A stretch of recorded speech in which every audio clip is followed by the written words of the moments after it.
안녕하세요. 증시 브리핑 한혜솔입니다. 간밤 뉴욕 증시 3대 지수는 일제히 사상 최고치를 갈아치웠습니다. 4일 연속된 최고가 랠리인데요. 또 어떤 이슈가 상승 동력이 됐을까요? 이번에도 마찬가지입니다. 첫째, 신종 코로나 바이러스의 중국 내 확산 추세가 주춤해졌다는 것. 그리고 둘째, 제롬 파월 의장이 미국 경기 확장 국면이 계속 이어질 것이라고 자신했다는 것. 이 두 가지 이유 덕분인데요.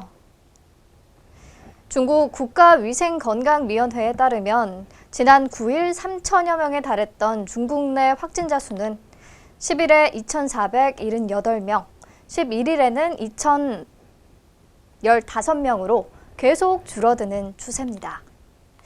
진원지인 우한 등 후베이성을 제외한 지역의 신규 확진자 수는 8일째 감소세를 보이고 있습니다. 또 중국 제약업체가 길리어드 사이언스 약품을 이용해 치료약을 대량 생산할 수 있다고 발표했거든요. 신종 코로나에 대한 공포를 줄이는데 또 기여를 했죠. 하지만 완전히 안심하기는 이릅니다. 세계 경제에 미칠 부정적 여파에 대한 부담은 여전히 유효합니다. 그리고 파월 의장이 전날 하원금융서비스위원회에 이어서 이날 상원은행위원회에 참석했는데요. 이 자리에서 현재 미국의 낮은 수준의 실업률과 임금 상승, 고용 증대와 같은 현 상황이 계속되지 않을 이유가 없다라고 발언을 했습니다. 미국 경제가 그만큼 탄탄하다는 것을 증명하고 또 뒷받침해주고 있네요. 이러한 소식들은 국내 증시에도 긍정적인 요소입니다. 코로나 사태로 인해 세계 최대 이동통신 전시회인 모바일 월드 콩그레스가 취소됐다는 점이 변수로 작용할 수 있겠지만 영향이 크지는 않을 것으로 생각됩니다. 네, 오늘 코스피는 외국인들의 매수세에 힘입어 2250선을 회복하기도 했고요. 코스닥은 개인만이 매수 우위를 보이며 간신히 빨간불을 지켜내고 있습니다. 종목별로는 12시 27분 현재 기생충 관련주가 5관왕을 차지하고 있습니다. 관련주 5종목이 모두 상한가에 진입한 건데요.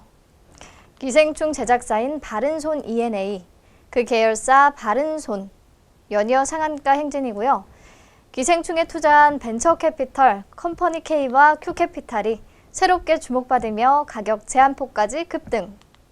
또 블러썸 MNC도 기생충에 투자한 블러썸 픽처스의 100% 자회사라는 사실이 부각되면서 상한가 진입이네요. 뒤를 이어 KTH도 장중 26%까지 오르며 신고가를 기록했고요. CJ ENM과 CJ도 당연히 동반 강세입니다. 자, 당분간 종목 장세가 이어질 수밖에 없기 때문에 오늘은 이슈 종목 두 가지를 키워드와 함께 만나보려고 해요. 첫 번째 키워드, 수젠텍 감염병 60명 동시 진단 시스템 특허 출원. 세계 최초로 혈액 기반의 결핵 진단 키트를 개발한 수젠텍. 최근에는 중국 헬스케어 기업과 신종 코로나 신속 진단 키트 개발을 추진한다는 소식에 주목을 받았었죠. 이번에는 대량 자동화 검진 시스템의 특허 출원 소식을 전해왔습니다. 폐렴, 폐결핵 등 감염성 질환으로 인해 환자가 대량 발생하는 상황에 효과적인 기술이라고 하는데요. 좀 더 자세히 알아볼까요? 수젠텍이 특허를 출원한 기술의 정확한 명칭은 다중블롯 검사 자동화 시스템입니다. 종합병원과 검진센터 등에서 최대 환자 60명의 혈액을 동시에 처리해 질병의 감염 여부를 진단할 수 있는 전자동 시스템이라고 해요.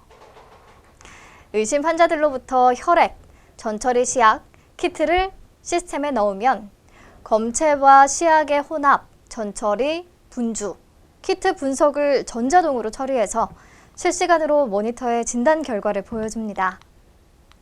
현재 대부분의 병원에서 사용 중인 신속 진단 키트는 한 번에 한 명의 의심 환자만 검사할 수 있다는 단점이 있는데요. 이번 신종 코로나 바이러스 사태를 겪으면서 여러 명의 검체를 동시에 처리할 수 있는 이 자동화 시스템의 필요성을 절실히 느낀 거죠.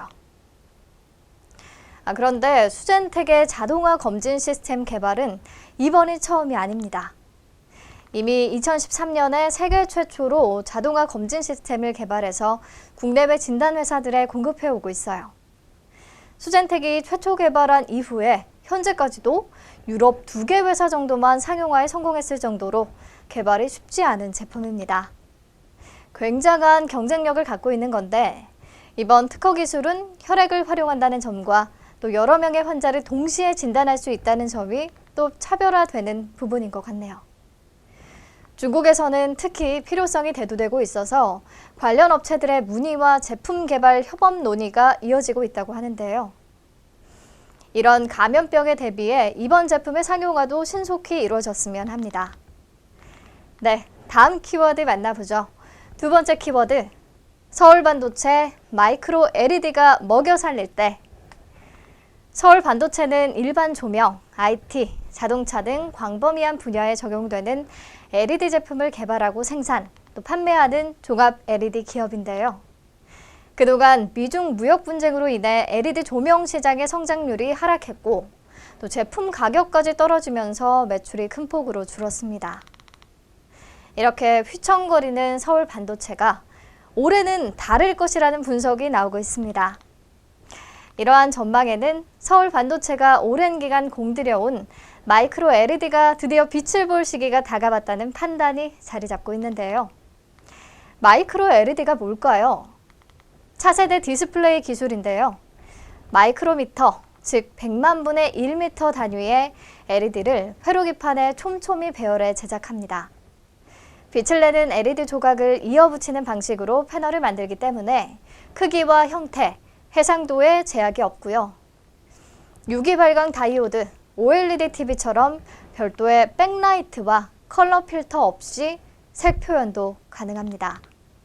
특히 패널을 모듈 방식으로 분리, 결합할 수 있어서 화면 크기와 비율, 해상도 조절도 자유롭고요. 그래서 앞으로 상업용뿐 아니라 프리미엄 TV, 그리고 핸드폰에까지도 제품 활용이 확대될 것으로 전망이 되고 있습니다.